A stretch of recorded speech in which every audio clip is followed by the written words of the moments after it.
दुनिया का सबसे बड़ा स्कैंडल। दोस्तों, क्या आप जानते हैं कि दुनिया के सबसे ताकतवर लोग अमेरिकी सदूर, बरतानवी शहजादे, अरबपति कारोबारी, हॉलीवुड के सितारे सब एक ऐसे शख्स से जुड़े हुए थे जो बच्चों के साथ जिनसी ज्यादती करता था। जी हां, जेफरी एप्स्टीन। यह नाम सुनते ही दुनिया के सबसे अमीर और ताकतवर लोग कांप जाते हैं, क्योंकि इसके आसपास एक स्याह फहरिस्त थी, एक ऐसी फहरिस्त जिसमें 1971 नाम थे। और दोस्तों, ये कोई आम नाम नहीं थे, जिसमें साबिक अमेरिकी सदर बिल क्लिंटन, जिन्होंने 26 बार एप्स्टीन के निजी जहाज में सफर किया, बरतानवी शाही खानदान के प्रिंस एंड्रियो, जो कि 17 साल लड़की के साथ जिनसी ज्यादती करते हुए जिसके शवाहिद मिले, अमेरिकी सदर डोनाल्ड ट्रंप, जो एप्स्टीन के करीबी दोस्त भी माने जाते हैं। इसके अलावा बिल गेट्स, दुनिया का अमीर तरीन शख्स जिसकी जेफरी एप्स्टीन से कई बार मुलाकातें हुई, और ये सिर्फ चंद नाम हैं। दोस्तों, 29 दिसंबर 2023 को अमेरिकी अदालत ने 943 सफहात की दस्तावेजात अवाम के सामने पेश की। इन दस्तावेजात में 150 से ज्यादा लोगों के नाम हैं, लेकिन सवाल यह है कि इन दस्तावेजात में क्या है, क्या जाहिर हुआ, और सबसे बड़ी बात, क्या इंसाफ मिला। सोचें, अगर ये सब आम लोगों के साथ होता तो क्या होता? फौरी तौर पर जेल। लेकिन जब अमीर और ताकतवर लोग मुलव्विस हों तो कानून कहां जाता है? आज की इस वीडियो में मैं आपको बताऊंगा कि जेफरी एप्स्टीन कौन था, इसका नेटवर्क कैसे चलता था, कौन कौन मुलव्विस था, और सबसे बढ़कर सच्चाई क्यों छुपाई गई। चलिए आज की वीडियो में दुनिया के सबसे बड़े स्कैंडल का पर्दाफाश करते हैं। हमारे आज के इस डॉक्यूमेंट्री के अंदर सबसे पहले यह समझना जरूरी है कि जेफरी एप्स्टीन कौन था। दोस्तों, 20 जनवरी 1953 को ब्रुकलिन, न्यूयॉर्क के एक यहूदी खानदान के अंदर जेफरी एप्स्टीन पैदा हुआ, जो बाद में एक उस्ताद से अरबपति बन गया। लेकिन दोस्तों, यह कोई आम कामयाबी की कहानी नहीं थी। 1970 की दिहाई में इसने एक प्राइवेट स्कूल में मैथ और फिजिक्स को पढ़ाना शुरू किया। लेकिन असल कहानी यहां से शुरू होती है। 1976 में इसने वॉल स्ट्रीट में एक इन्वेस्टमेंट बैंक बियर स्टेर्न्स में मुलाजमत शुरू की। कैसे? कोई नहीं जानता। इसकी कोई डिग्री नहीं थी, कोई तजुर्बा नहीं था, लेकिन किस तरह वो अमीर तरीन लोगों का मालियाती मुशीर बन गया। 1982 में इसने जे. एप्स्टीन एंड को के नाम से अपनी एक कंपनी बनाई। लेकिन दोस्तों, यहां एक राज है, किसी को नहीं पता कि इसके क्लाइंट्स कौन थे। इसने कभी नहीं बताया। अरबों रुपए कहां से आए, कोई नहीं जानता।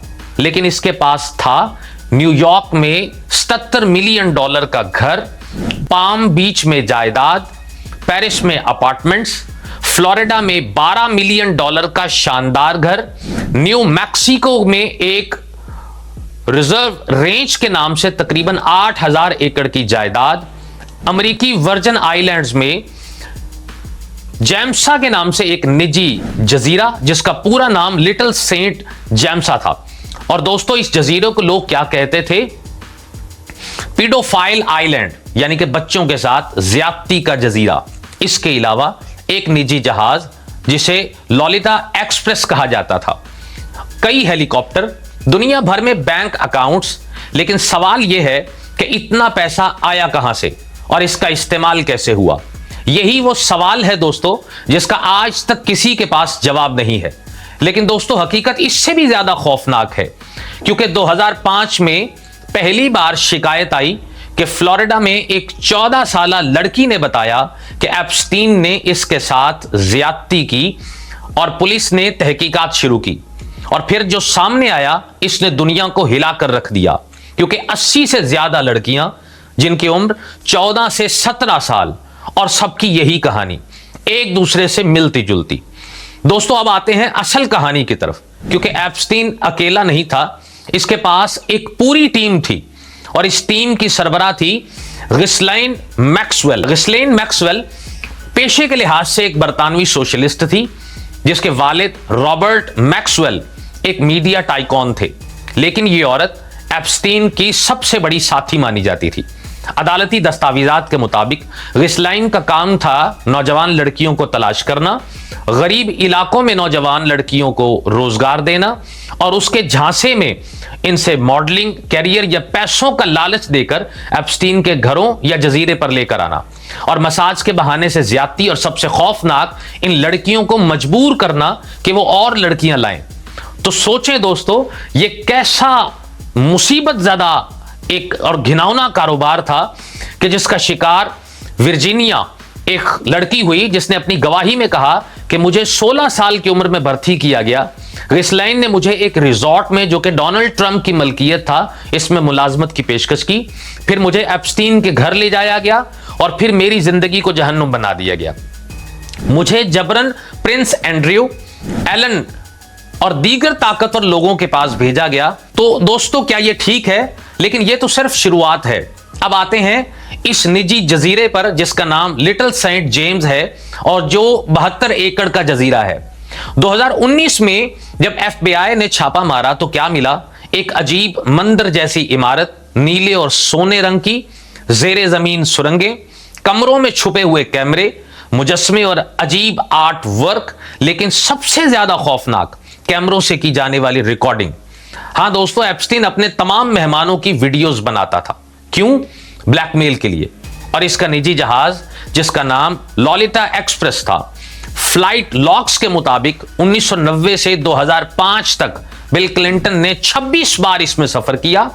केविन स्पेसी जो कि अदाकार हैं जिन्होंने कई बार इसमें सफर किया, क्रेस टिकर जो कि वो भी अदाकार हैं, इसके अलावा Naomi Campbell model, Prince Andrew जिनका ताल्लुक शाही खानदान से था, और इसके अलावा सैकड़ों दूसरे ऐसे नाम कि जिन्होंने इसी निजी जहाज में सफर करते हुए जेफरी एप्स्टीन के आइलैंड तक गए और इस घिनौने काम के अंदर शामिल होते रहे।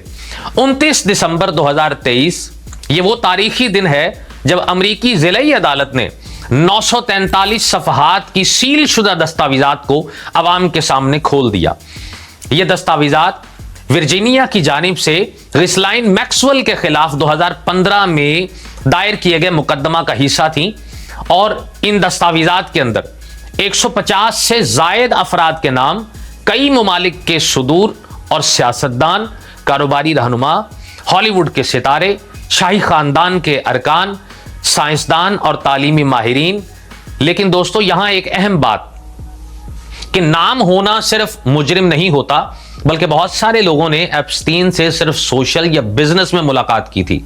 लेकिन कुछ नाम वो जिन पर संगीन इल्जामात हैं, जिनमें से एक है बरतानवी शाही खानदान के प्रिंस एंड्रयू, कि जिन पर वर्जीनिया ने इल्जाम लगाया था कि मुझे 17 साल की उम्र में 3 बार प्रिंस एंड्रयू के साथ जिनसी ताल्लुकात के लिए मजबूर किया गया।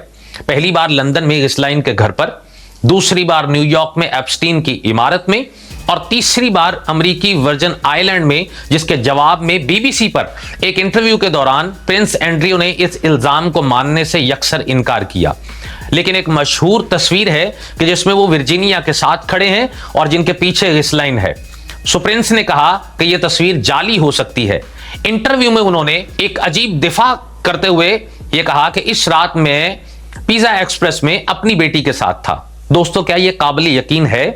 2022 में प्रिंस एंड्रयू ने वर्जीनिया के साथ कोर्ट के बाहर $12 मिलियन में मामला तय किया। अगर बेकसूर थे तो ये पैसे क्यों दिए? इसके बाद आते हैं साबिक अमेरिकी सदर बिल क्लिंटन, कि जिनके फ्लाइट लॉग्स बताते हैं कि उन्होंने 26 बार एप्स्टीन के जहाज में सफर किया और सिर्फ उनके अपने आइलैंड के लिए नहीं किया, बल्कि अफ्रीका, एशिया, यूरोप और बहुत सारी जगहों का विजिट किया। क्लिंटन के तर्जमान ने कहा कि सदर क्लिंटन ने 4 सफर किए एप्स्टीन क्लिंटन फाउंडेशन के कामों के लिए, लेकिन लॉग्स 26 सफर दिखाते हैं। क्यों झूठ बोला गया? क्योंकि इसके बाद एक अगला नंबर अमेरिका के मौजूदा सदर डोनाल्ड ट्रंप का है। 1990 की दिहाई में ट्रंप और एप्स्टीन करीबी दोस्त थे। 2002 में ट्रंप ने न्यूयॉर्क मैगजीन से कहा कि जेफरी एप्स्टीन एक जबरदस्त आदमी है, मैं इसे 15 साल से जानता हूं, वो खूबसूरत औरतों को उतना ही पसंद करता है जितना मैं करता हूं, इनमें से बहुत सी नौजवान हैं। सोचें दोस्तों, बहुत सी नौजवान, ये अल्फाज। बाद में जब एप्स्टीन का केस शुरू हुआ तो ट्रंप ने कहा मैं इससे बहुत अरसे से बात नहीं करता। लेकिन दोस्तों, तस्वीरें झूठ नहीं बोलती। इसके बाद आते हैं बिल गेट्स, जो कि माइक्रोसॉफ्ट के बानी। न्यूयॉर्क टाइम्स की 2019 की रिपोर्ट यह बताती है कि बिल गेट्स ने एप्स्टीन से कई बार मुलाकातें की और 2013 से पहले भी की और 2013 के बाद भी की। एप्स्टीन की जेल से रिहाई के बाद बिल गेट्स ने कहा यह गलती थी, लेकिन क्यों मिले, यह बातचीत हुई। क्या बातचीत हुई, यह आज तक वाजे नहीं हो सका। दोस्तों, एप्स्टीन ने साइंसदानों और तालीमी इदारों को सैकड़ों मिलियन डॉलर अतिया किए, जिनके अंदर हार्वर्ड यूनिवर्सिटी काबिले जिक्र है। इसकी क्या वजह है? एक सेक्स ट्रैफिकर साइंस में क्यों दिलचस्पी रखता है? बाज रिपोर्ट्स ये कहती हैं कि वो यूजेनिक्स में दिलचस्पी रखता था, जिसका मतलब है नस्ल को बेहतर बनाने के ख्यालात। एक खतरनाक नजरिया। इसने अपनी निजी जजीरे पर एक बेबी रैंच बनाने का मंसूबा बनाया था, जहां पर वो अपने डीएनए से बच्चे पैदा करना चाहता था।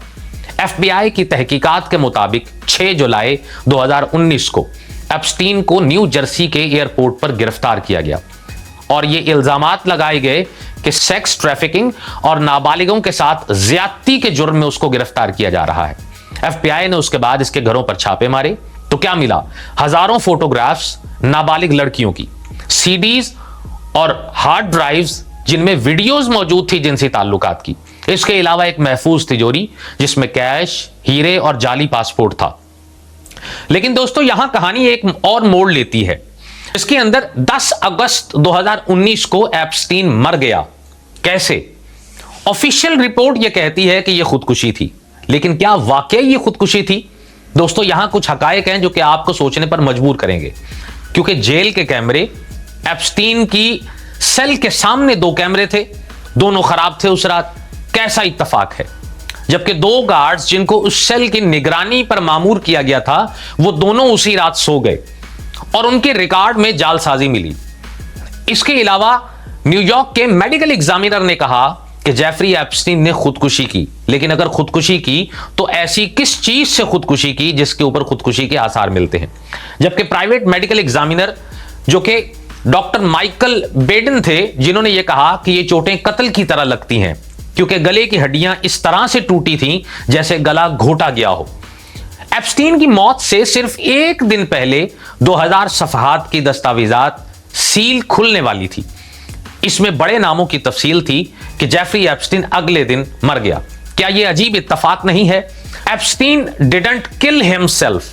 सोशल मीडिया पर इस कोटेशन के नाम से टाइटल के साथ मीम्स बनी और दुनिया भर में लोग जिसको यकीन नहीं करते थे, और फिर यही मीम पूरी दुनिया के अंदर एक मशहूर मीम बनकर रह गया।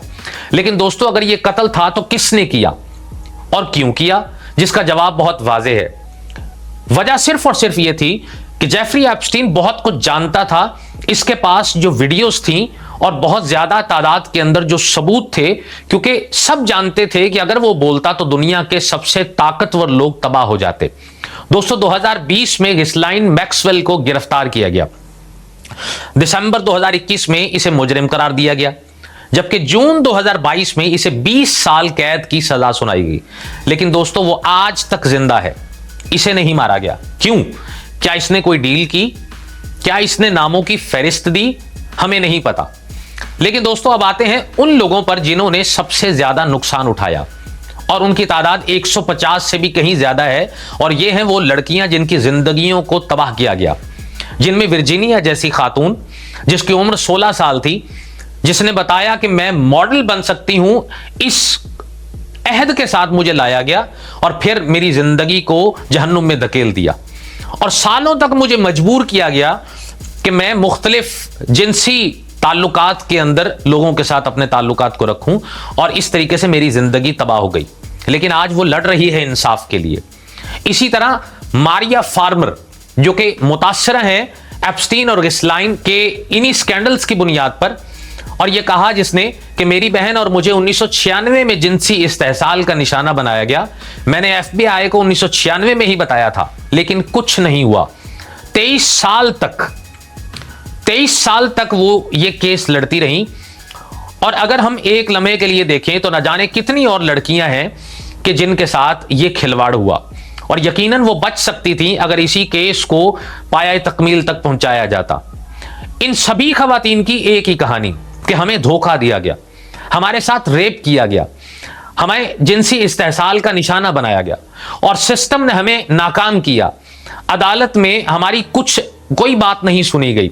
मुतासिरीन ने अदालत में अपनी गवाही भी दी, जिनमें से एक ने कहा कि मैं 14 साल की थी जब यह शुरू हुआ, आज मैं 32 साल की हूं, 18 साल बाद आज मैं बोल सकती हूं, लेकिन मेरी जिंदगी कभी वापस नहीं आएगी।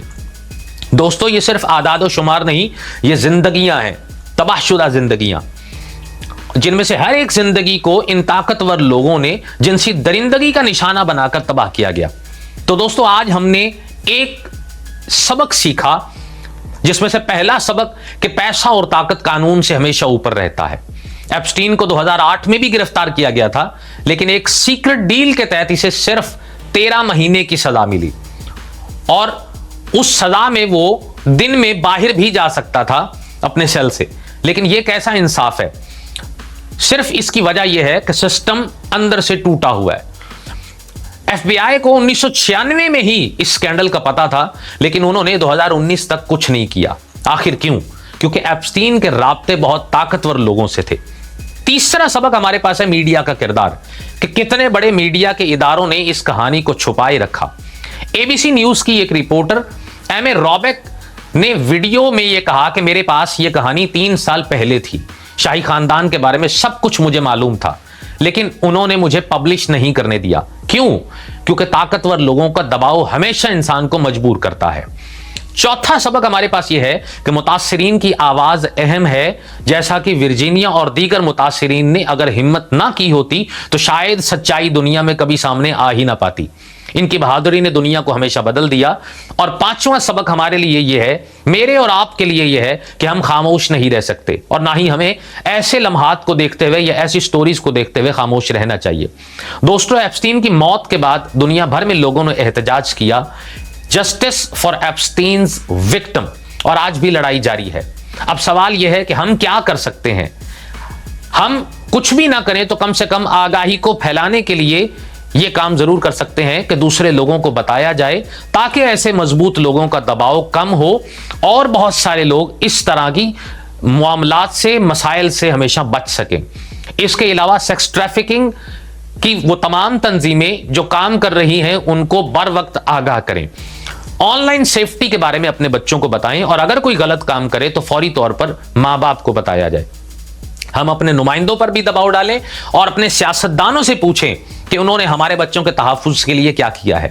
सेक्स ट्रैफिकिंग के खिलाफ जितने भी इक़दामात हो सकते हैं हम उन तमाम इक़दामात को करेंगे, ताकि हमारी कौम इस तमाम किस्म के घिनौने जो इल्ज़ामात हैं, इस तमाम किस्म के जो घिनौने खेल है, उससे महफूज रह सके। इसलिए मैं जानता हूं कि यह वीडियो बहुत भारी है, लेकिन जरूरी है, क्योंकि जब तक हम सच्चाई से मुंह मोड़ेंगे ये जराइम होते रहेंगे। एप्स्टीन मर गया, लेकिन इसका नेटवर्क, इसके साथी वो अभी भी बाहर हैं।